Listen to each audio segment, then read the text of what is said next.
Bismillahirrahmanirrahim. Elhamdülillahi Rabbil alemin. Və salatu və selamu alə əşrəfil ənbiya vəl mürsəlin.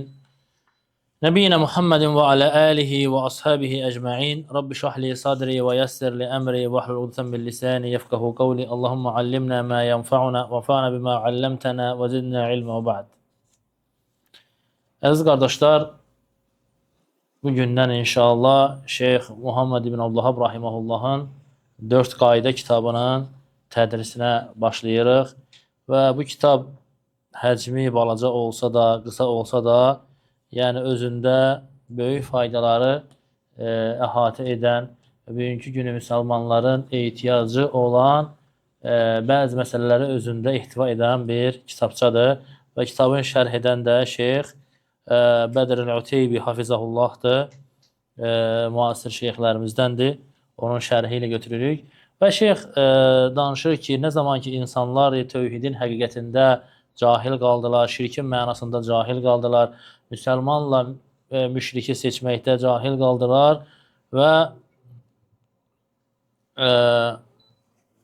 Allaha küfr edənlər barədə hökm verməkdə cahil qaldılar. O zaman elm əhlinə vacib olur ki, insanlara bəyan eləsin, nəsihət eləsin, insanları dinlərinin, hədlərini, Allahın onlara nazil etdiyini insanlara öyrətsin. Və bu hədlərdən biri də tövhidin mənasıdır, şirkin mənasıdır və bilmək ki, bunlar müsəlmanın üzərinə öyrənməsi ən vacib olan məsələlərdir. Həm öyrənməsi, həm öyrətməsi, həm də bu məsələyə dəvət etməsi ən önəmli olan məsələlərdir. Və bu məsələlərdə cahil qalmaq da qətiyyən icazəli deyil. Və alimlərin, sadiq alimlərdən, Allah Azze və Cəllənin dininə yardım edən və sünnəni yayan alimlərdən biri də Şeyx Muhammed ibn Abdülvahhab rahimehullahdır ki, o Allah Azze və Cəllənin dininin yardımına qalxmış və tövhidi insanlara, peyğəmbərlərin gətirdiyi tövhidi insanlara bəyan etmişdir və insanları şirkdən çəkindirib və haqla batili ayırır onu insanlara bəyan etmişdir. Və şeyx bu qısa balaca risaləsində, necə ki adından da bəllidir ki, 4 qaydadır. Yəni kitabçada yalnız 4 dənə məsələ zikr olunur. Birinci qaydada tövhidin mənası, ikinci qaydada şirkin mənası, üçüncü qaydada böyük şirkə düşənlərin küfr etməsi məsələsi, dördüncüsü də cəza məsələsi. Və bu 4 məsələlər hansı ki həmişə zəlalət əhli ilə onun arasında öz əsərində olan əsas ixtilaflı məsələlərdən olublar. Və Şeyx rahimehullahın da baxırsan ki, bütün risalələrinə, bütün kitablarına baxsan, görərsən ki, şeyx həmişə insanları əsas kitablarında tövhidə çağırmaq, tövhidin əzəmətini başa salmaq, şirkdən və şirk əhlindən çəkindirmək olmuşdur. Yəni şeyxin dəvətin əsası bundan ibarət olmuşdur. Baxmayaq, məsələn, şirkdən çəkindirən insanların çoxusu hamı deyir ki, biz şirkdən uzaqıq, amma şirkin nə olduğunu anlamadıqları üçün baxırsan ki, şirkdən uzaqıq deyənlərin özü insanları şirkə dəvət edir. Biz tövhid əhliyik deyir, lakin həqiqi tövhidin, Allahın göndərdiyi, Peyğəmbər s.ə.v-in gətirdiyi tövhidin nə tövhid olduğunu bilmədiyindən baxırsan ki, adamlar tövhidlə yaxından, uzaqdan əlaqəsi yoxdur. Deməli, məsələ haradadır? Tövhidin və şirkin bilinməməsi məsələsində.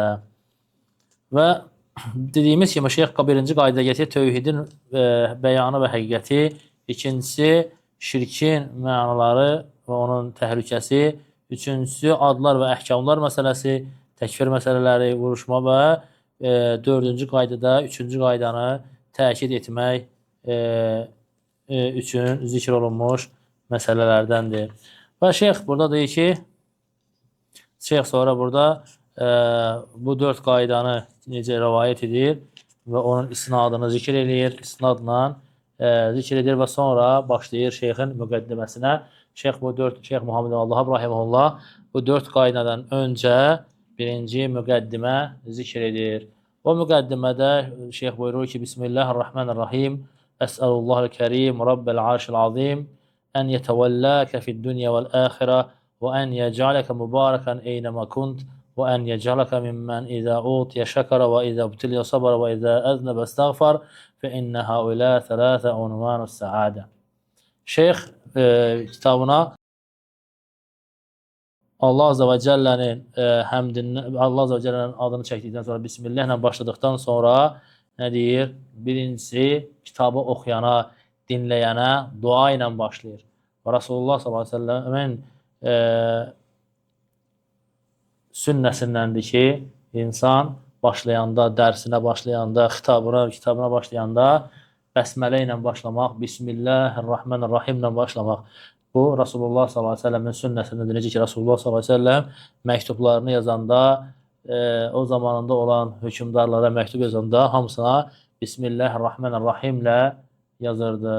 Və bu, Rasulullah s.a.v-in sünnəsi. Və sonra şeyx dua edir, buyurur ki, Əsəlullahəl-Kərim, Rabbil-Arşil-Azim, Kərim olan Allahın və əzəmətli ərşin Rəbbi olan Allahdan istəyirəm ki, ən yətəvəlləkə fid-dünya vəl-əxirə. Allah sənə dünya və əxirətdə sənə yardım etsin, səni gücləndirsin, səni qorusun.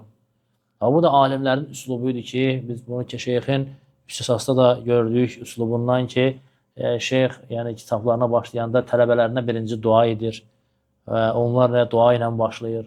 Və bu da həm də dinləyicini, oxuyanın şeyxə olan məhəbbətini, yəni həmçinin keçilən mövzuya olan məhəbbəti, sevgisini artmasına səbəb olur. Və şeyx deyir ki, Allah sənə dünya və axirətdə sənə yardım etsin. Və əyyən cəaləkə mübarəkən eynəmən kunt. Harada olursan ol, Allah səni mübarək etsin. Yəni, səni bərəkətli etsin. Allah Azə və Cəllədən sənin üçün bərəkət diləyir. Və ən yəcələkə mümmən izə utiyə şəkar. Və səni o insanlardan etsin ki, onlara veriləndə şükür edərlər, başlarına müsibət gələndə səbr edərlər və günah da edəndə Allahdan bağışlanma diləyərlər.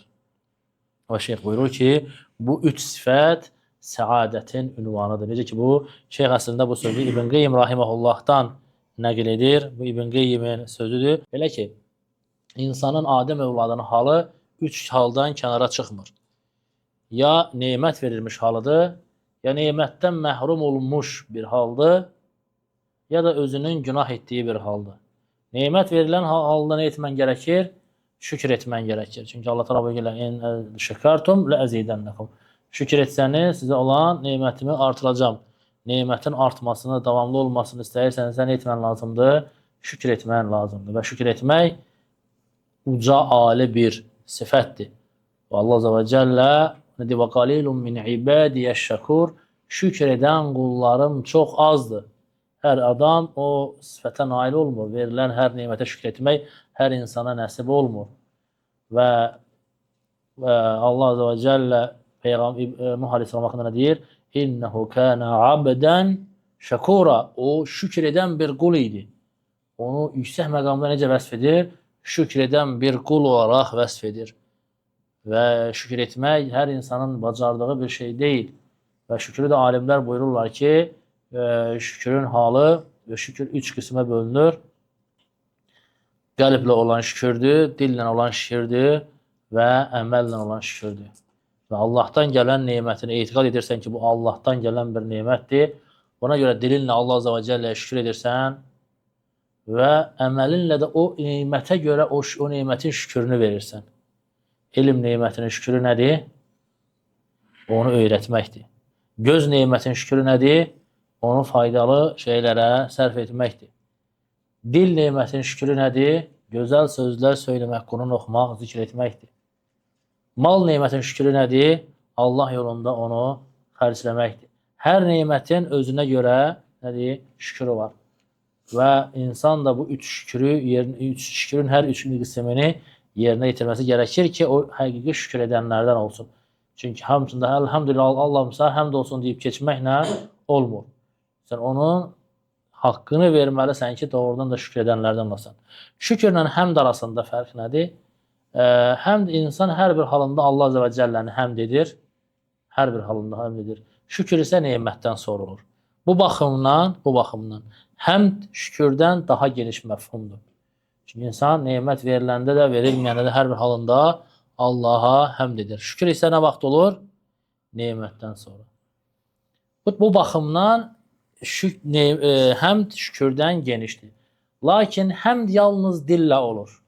Şükür isə dedik, həm qəlblə olur, həm dillə, həm də əzalarla olur.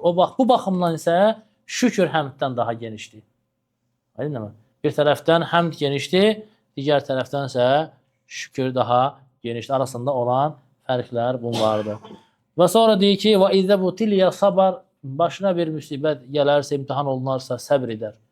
Möminə əmr olunan da müsibətlər zamanı səbr etməkdir. Allah Azza və Cəllənin qəza qədərinə qarşı çıxmamaqdır, qəzəblənməməkdir. Niyə belə oldu? Niyə mənim başıma bu iş gəldi? Niyə belə etdi mənə Allah? Deyərək etiraz etməməlidir. Biz özümüzə deyirik ki, biz müsəlmanıq, biz Allaha iman gətirmişik. Qəza və qədərə imanın da şərtlərindən biri nədir? Rükünlərindən biri qəza və qədərə iman gətirməkdir. Hər bir şeyin Allahdan olmağına iman gətirməkdir. Sən bir müsibətə etiraz etmən sanki nə deməkdir? Deyirsən ki, Allahım, sən mənim haqqımda bu qərarı düzgün vermədin deməkdir. Mənə ədalətsizliklə hökm verdin deməkdir. Subhanallah, bu elə bir şey deyil. Yəni, Allah Azza və Cəllənin qəza və qədərinə etiraz etmək, səbir etməmək, niyə belə oldu deyərək etiraz etmək, bu deməkdir. Ona görə insanın başına bir müsibət gələndə ona vacib olan nədir? Səbr etməsidir. Bilməsidir ki, onun üçün hər bir şey xeyirlidir. Necə ki, Rasulullah s.a.v. buyurur ki, mən müminin halına təəccüb edirəm. Yəni, yaxşı mənada təəccüb edirəm. Onun başına gələn hər bir şey onun üçün xeyirlidir. Ona bir nemət verilərsə, buna görə şükür edər, bu onun üçün xeyirlidir. Başına bir müsibət gələrsə, səbr edər, bu da onun üçün xeyirlidir. Hər bir halda Allah Azza və Cəllə deyir ki, Allah Rasulullah s.a.v. buyurur ki, o xeyir üzərindədir. Allah Teala da başqa ayədə, necə Quran-ı Kərimdə buyurur ki, insanları sizi deyir, imtihan edəcək. Və bəşşəri sabirin, deyir, səbr edənləri müjdələ. Əllədinə izə asabətən musibətən qalu, innə lillahi və innə ileyhi raciun. O səbr edənlər ki, başlarına bir müsibət gəldikləri zaman nə deyərlər? Biz Allahınıq və Allaha dönəcəyik. Allah Azza və Cəllə onları müjdələməyi, onları cənnətlə müjdələməyi Peyğəmbər s.ə.və əmr etmişdir. Deməli, mömin çətinlik anında, sıxıntı halında, müsibət anında Allah Azza və Cəllə qəza və qədərinə nədir? Səbr etməlidir. Təbii ki, səbirdən daha üstünü, ondan razı olmaqdır, ondan da daha üstünü o hala da şükür etməkdir. Amma onlar vacib deyil. Onlar əfzəldir, lakin vacib deyil. Vacib olan ən az həddi nədir? Ən aşağı mərtəbəsi səbr mərtəbəsidir. Səbr vacibdir. Səbirdən yuxarı olan razılıqdır. Bu sünnətdir. Bir də var, ən əfzəli, o da şükür etməkdir. Müsibət gələndə şükür etməkdir. Bu da muhsinlərin, təqvada ötüb keçənlərin sifətidir ki, hər insan buna nail olunur. Başına müsibət gelir, buna görə Allaha şükür eləyir. Yəni, hər insanın nail olacağı bir sifət deyil bu. Və bundan sonra şeyx buyurur ki, وَإِذَا أَذْنَبَ اسْتَغْفَرْ Günah etdiyi zaman isə bağışlanma diləyər. Özündən də bir xəta baş verdiyi zaman nə edir? Allahdan bağışlanma diləyər, əfv diləyər. Çünki bilir ki, günahları tək bağışlayan Allah Azza və Cəllədir. قُلْ يَا عِبَادِيَ الَّذِينَ أَسْرَفُوا عَلَى أَنفُسِهِمْ لَا تَقْنَطُوا مِنْ رَحْمَةِ اللَّهِ إِنَّ اللَّهَ يَغْفِرُ الذُّنُوبَ جَمِيعًا Allah Azza və Cəllə deyir ki, ey öz nəfslərinə zülm edən qullarım, Allahın rəhmətindən ümidinizi üzməyin. Allah bütün günahları bağışlayandır. Allah bütün günahları bağışlayandır. Və başqa ayədə Allah buyurur ki, əfələ yətubuna ilallah və yəstəğfirunəh və Allah vəfur rahim. Onlar Allaha tövbə edib ondan bağışlanma diləməzlərmi? Allah bağışlayan və rəhm edəndir. Demək, yetər ki, sən Allahdan bağışlanma dilə, günah etdikdə ona dön, tövbə elə, Allah günahları əfv edəndir. Sənin günahın nə qədər böyük olsa da, bil ki, Allahın rəhməti sənin günahından daha böyükdür. Çünki Allah buyurur ki, rəhməti vəsiat kulli şey, rəhmətim hər şeyi bürüyübdür, hər şeyi əhatə edibdir. Allahın rəhməti hər bir şeydən daha böyükdür. O yüzden sən heç zaman Allahın rəhmətindən ümidini üzməlidir ki, Allah buyurur ki, Allahın rəhmətindən yalnız kafirlər ümidini üzər ki, Allahın rəhmətindən ümidini üzmək olmaz. Nə qədər ki, ruh bədəndədir, Allah'a dön, etdiyin günahlara görə ondan bağışlanma dilə, ondan əfv dilə. Və insanın dünya və axirət saadəti bu üç məsələnin üzərində qurulur. Nemət yerində şükür edir, müsibət yerində səbir edir, günah edəndə də bağışlanma dilir. Xoşbəxtlik bu üç məsələnin üzərindədir. Dünya xoşbəxtliyi də, axirət xoşbəxtliyi də.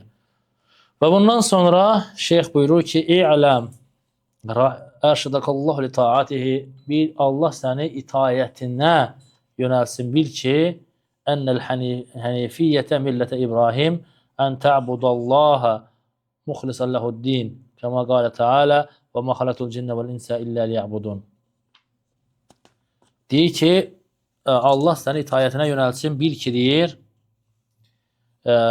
hənifilik nədir? Hənif dini, biz həniflik barədə 3 əsasda yadımızda da danışmışdıq.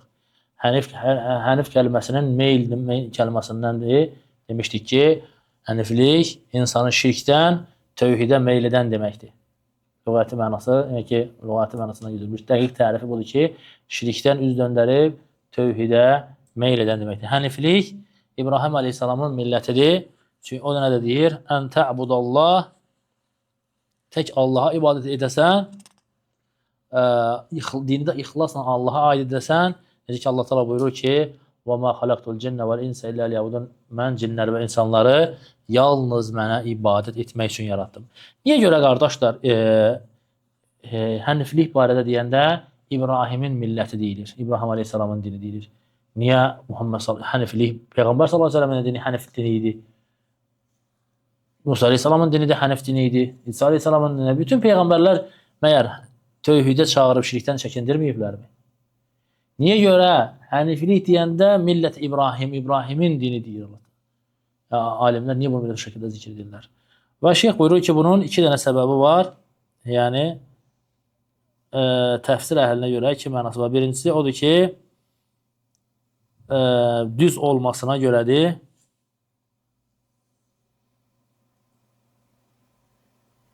Düz olmasına, yəni haqq üzərində düz olmasına görə və ikinci mənası da nədir? Şirkdən meyl edib tövhidə yönəlmək məsələsi. Və İbrahim Aleyhisselamla, digər peyğəmbərlərlə deyil, İbrahim Aleyhisselamla sırf bağlılığı səbəbini də İbn Cərir Rahiməhullah buyurur ki, Ənəllah Teala zikruhu ləm yəcəl əhədən minhum imamən limən ba'dahu min ibadihi ilə qiyamis sa'a kəlləzi fəalə min zəlikə bi İbrahim. Allah Azə və Cəllə heç bir peyğəmbəri özündən sonraki qullarına imam etməyib İbrahim Aleyhisselamdan başqa. Fəcəaləhu imamən fīmə beynəhu min mənasikil həcci vəl-xitan. Yəni İbrahim Aleyhisselam Allah Azə və Cəllə bəzi məsələlərdə imam edib, yəni tabi olunan edib. İlk əməli o edib, yəni. O əməllərdən birincisi nədir? Həcc etmək. وَأَذِّنْ فِي النَّاسِ بِالْحَجِّ Azə və Cəllə İbrahim Aleyhisselam əmr edir ki, insanlara nədir? Həccə çağırır insanları. Və İbrahim Aleyhisselam necə ki, təfsirdə gəlir, qalxır, deyir ki, ey insanlar, həccə gəlin deyə çağırır. Allah Azə və Cəllə onun səsini yer üzündə olan hər kəsə çatdırır. Hər kəsə eşitdirir. Allah Azə və Cəllə ona verdiyi möcüzələrdən olur. Və insanları həccə, Kəbəni qaldırıb, insanları həccə yığan kim olub? İbrahim Aleyhisselam. İlk qurbanı kim kəsib? İbrahim Aleyhisselam. İlk dəfə sünnət olan kim olub? İbrahim Aleyhisselam. Deməli, bu əməllərdə İbrahim Aleyhisselam nə olub? Qudva, yəni nümunə, bir başlanıcı adam olduğuna görə buna deyir, bu imamlıq buradan gəlir. Və qiyamətə qədər də bu əməllər insanlarda qalacaqlar. Və bu əməllər də əslində iman əhlini küfr əhlindən seçən, itayətkarı asidən seçən əməllər sayılır. Sonra Şeyx Rahiməhullah deyir ki, فَإِذَا عَرَفْتَ ذَلِكَ فَإِذَا عَرَفْتَ أَنَّ اللَّهَ خَلَقَكَ لِعِبَادَتِهِ فَاعْلَمْ أَنَّ الْعِبَادَةَ لَا تُسَمَّى عِبَادَةً إِلَّا مَعَ التَّوْحِيدِ كَمَا أَنَّ الصَّلَاةَ لَا تُسَمَّى صَلَاةً إِلَّا مَعَ الطَّهَارَةِ فَإِذَا دَخَلَ الشِّرْكُ فِي الْعِبَادَةِ فَسَدَتْ كَالْحَدَثِ إِذَا دَخَلَ فِي الطَّهَارَةِ. Şeyx deyir ki, əgər sən bunu bildin ki, hənifilik nədir? Bil ki, deyir, Allah Azə və Cəllə səni ibadət üçün yaradıb. Sən bilsən ki, Allah səni ibadət üçün yaradıb. Bil ki, deyir, ibadət tövhid olmadıqca ibadət adlanmır. O ibadətdə səndə tövhid yoxsa deyir, ibadətə ibadət deyilməz. Necə ki, namaz, dəstəmaz olmadığı sürəcə namaz adlanmaz. Dəstəmazsız sən gəl dur, biz nə deyirik ona? Deyilib əyildi qalıqdı, namaz qıldı demirik.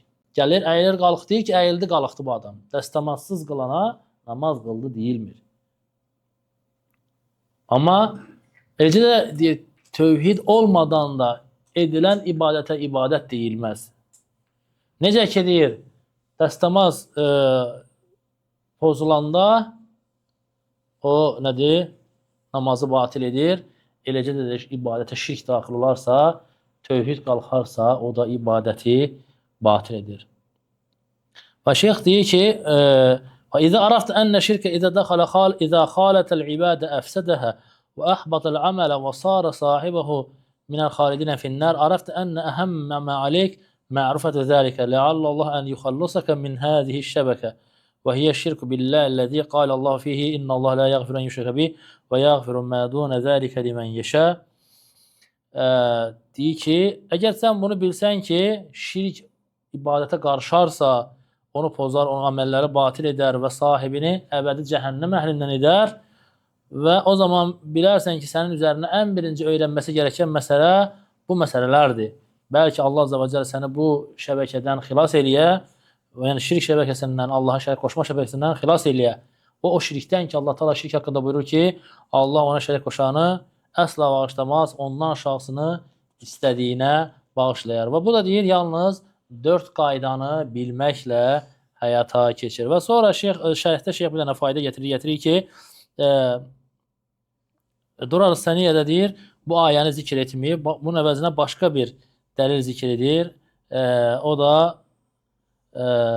zikr elədiyi ayə Allah Azze və Cəllə buyurur ki, Mə kənə lil-müşrikinə ən ya'mur məsəcidallahi məşəhidinə alə ənfusihim bil-kufur Uləikə həbitat əmaluhum və finnərihum xalidun. Deyir, müşriklər heç zaman Allah evlərini özlərinə küfrünü şahid tutduqları halda heç zaman Allah evlərini imarə etməzlər.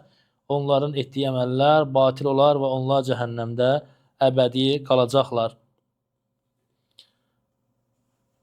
Və şeyx sonra şeyx şərh eləyən gətirir ki, kim, yəni ki, həmin şeyxin zikr elədiyi ayənin təfsirini gətirir ki, yəni Allah Azze və Cəllənin tək əff etmədiyi günah nədir? Şirkdir. Necə ki, Allah Azze və Cəllə bu ayədə bəyan edir ki, Allah ona şərik qoşanı əsla bağışlamaz. Bu şirk o əməldir ki, Allah Resulü sallallahu aleyhi ve sellem müşriklərlə buna görə savaşdı. Və bu da şirkin təhlükəsini bizə xəbər verir və şirkin bütün əməlləri batil etməsini bizə xəbər verir. Eyni zamanda şirkin insanın sahibini əbədi cəhənnəmlik etdiyini bizə xəbər verir. Həmçinin şirk əhlinin ən azğın insanlar olduğunu bizə xəbər verir. Necə ki, Allah təala buyurur ki, "Və men adallu mimmen yed'u min dunillah men la yestecibu lehu ila yevmil qiyameti və hum an duaihim gafilun." Allah Azze və Cəllə buyurur ki, Allahdan başqasını dua edəndən daha azğın kim ola bilər? Onlar ki, qiyamətə qədər ona cavab verə bilməyəcəklər və onların dualarından qafildilər, xəbərsizdirlər. Deməli, ən azğın insanlar onlardır. Və həmçinin burada Allahdan başqasına dua etmək var. Allahdan Peyğəmbər sallallahu əleyhi və səlləmə ibadət etmək, ona yəni yaxud hər hansı bir məxluqa, insana ibadət etmək var, çağırmaq var. Və bunlar da nədir? Allahın haqqını başqasına verməkdir. Və həmçinin bu zikr elədiyimiz məsələdən öyrəndik ki, bəzən olur ki, şirkə müxtəlif adlar qoşurlar. Zəlalət əhli, qardaşlar, necə ki, şəhvətlər əhli, dünyadakı şəhvətlər əhli, haramlara bəzəyici adlar qoşurlar insanların gözünü boyamaq üçün. Məsələn, içkiyə deyirlər, quş südü məsələn, yaxud hər hansı bir adlar qoşurlar və yaxud deyirlər konyak və yaxud hər hansı. Bu içki, bu xamırdır. Hər bir halda bu nədir? Haramdır. Allahın haram etdiyidir. İstənsin ona konyakdir, şampandır, nə deyirsən deyir, bu nədir? Ağlı başdan aparır, hökmü haramdır. Və yaxud digər, məsələn, cahillərdən məsələn, eşidirdi o vaxtı, deyirdilər ki, məsələn, mundar heyvanın ətinə nə deyirdə, bülbül əti deyirdilər. Yəni bu, onların bu deməyi həqiqəti dəyişdirmir. Həqiqəti haramlığını onu halallaşdırmır. Şəhvət əhli belə çalışır ki, etdiyi o haramları bəzəsindən, ona görə onun adını dəyişdirirlər. Eləcə də şübhə əhli, bidət əhli də əməllərini bəzəmək üçün şirklərinə adlar geyindirir. Məsələn, şəfayət deyirlər, təvəssül deyirlər. Aydın mı? Əməlimiz şirk deyil, təvəssüldür. Əməlimiz şəfayətdir. Bu şəfayət, təvəssül məsələlərinin əsli şəriətimizdə varmı, yoxdurmu? Var. Başa düşdünüzmü? Onlar da belə bəzəyici etdikləri şirklərə beləncə bəzəyici adlar qoşurlar. Lakin bu adlar Allah qatında heç bir fayda verməyəcək. Və dedik ki, Allah Azze və Cəllənin həmçinin nədir? Şirk əhlini bağışlamamasıdır və onun sahibini əbədi cəhənnəmlik etməsi məsələsidir. Və bundan sonra Şeyx Rahiməhullah birinci qaydaya keçir və inşallah biz də bu qaydaları hər dərs bir qayda götürməklə gələn dərsdən izah edəcək. Allah təala sizin yüzəşdə faydalananlardan eləsin. Eşidib yaxşısına tabe olanlardan eləsin. Subhanakallahumma bihamdik. Eşhedü en la ilahe illa ente estağfiruke ve etûbü ileyk.